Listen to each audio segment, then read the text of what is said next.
umusaraba. Yesu ndashimye cyane, turabashimiye cyane. Amahoro y'Uwiteka agwire muri mwebwe. Tubifurije kugwiza imbaraga no gukomera mu gihe nk'iki, aho isi yatitijwe na COVID-19. Mwebwe musabwe gukomerezwa muri Kristo kugeza ku munsi w'imperuka, nk'uko Pawulo yabwiye Abafilipi ati, icyo nzi neza nashidikanya ni uko yatangije umurimo mwiza muri mwebwe izawurangiza rwose kugeza ku munsi wa Yesu Kristo. Iyo ni ijambo dusanga mu Bafilipi igice cya 1 umurongo wa 6. Bene data, tugiye kuganira ku isano n'itandukaniro hagati y'umwuka wera w'Imana ndetse n'umwuka w'Imana.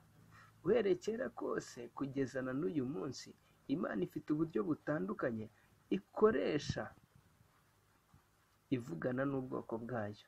Umuhanuzi Yoweri yarahanuye ati, hanyuma y'ibyo nzasuka umwuka wanjye ku bantu bose, abahungu banyu n'abakobwa banyu bazahanura, abakambwe banyu bazarota, n'abasore banyu bazerekwa, ndetse n'abagaragu banjye n'abaja banjye nzabasukira ku mwuka wanjye, nk'uko tubisanga muri Yoweri ibice 3 umurongo wa 1 kugera ku wa 2. Tugiye kureba itandukaniro hagati y'umwuka w'Imana n'umwuka wera w'Imana.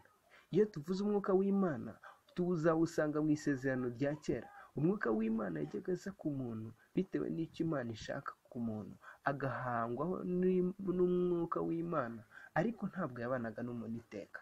Itandukaniro rero mu isezerano rya kera, umwuka w'Imana wazaga ku muntu, naho mu isezerano rishya umwuka wera abana n'abizeye Yesu Kristo. Amen. Ahangaha rero nidusoma urwandiko rwa mbere rwa Samweli igice 16 umurongo wa 13, haravuga ngo Samweli aherako yenda ihembe ry'amavuta ayamusukaho imbere ya bakuru be, uhereye ubwo umwuka w'Uwiteka akageza kuri Dawidi cyane. Ibi tubisanga mu Bacamanza ibice 12 umurongo wa 6. Maze umwuka w'Uwiteka amuzaho cyane, arayitanyagura nk'utanyagura umwana w'ihene ahangana intare. Gusa ariko uyu mwuka kimwe n'umwuka wera yakoranaga byafi n'umutima uhana. Iyo dusomye urwandiko rwa mbere rwa Samweli igice 23 umurongo wa 6, havuga ngo hanyuma Dawidi agira umutima umuhana kuko yageshe ku mwambaro wa Sawuli.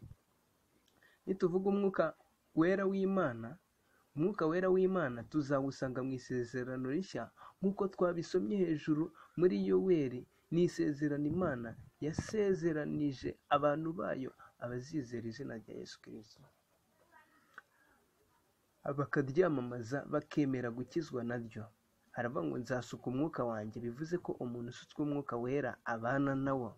Yesu yabwiye intumwa ati, uwo mwuka w'ukuri naza azabayobora mu kuri kose, kuko atazavuga kubwe, ahubwo ibyo azumva nibyo azavuga, kandi azababwira ibyenda kubaho. Byanditse muri Yohana ibice 16 umurongo wa 13. Umwuka wera ni ukuvuka bwa kabiri. Yesu aramusubiza ati, ni ukuri ndababwira yuko umuntu utabyawe ubwa kabiri atabasha kubona ubwami bw'Imana. Byanditse muri Yohana ibice 3 umurongo wa 3.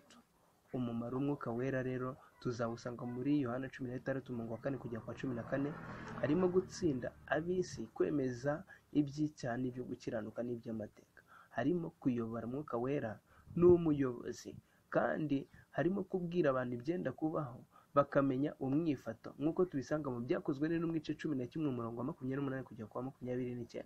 Avuga ngo nuko umwe muri bo witwaga Gabo arahaguruka arahanura abwirijwe n'umwuka ati, inzara nyinshi zatera mu isi, niyo yateye ku ngoma ya Kilawudiyo. Nuko abigishwa bagambirira kohereza bene data batuye Yerusalemu imfashanyo, umuntu wese akurikije ubutunzi bwe. Ahangaha umwuka wera yateguje abantu ko inzara yenda gutera. Icyerekana ukwizera bari bafite, bahise batangira gukusanya imfashanyo z'abakene, batarindiriye ko bisohora, nk'uko igihe cya Farawo yasobanurirwaga iby'inzara na Yosefu.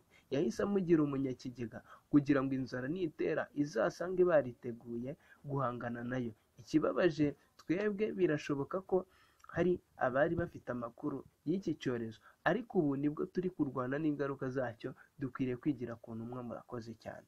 Twarangiza tubabwira tuti, abayoborwa n'umwuka nibo bana b'Imana. Shalom. Mwari kumwe na mwene so Obededom Forodwari. Shalom, shalom, shalom. Forodwari Umurage Community. Amen.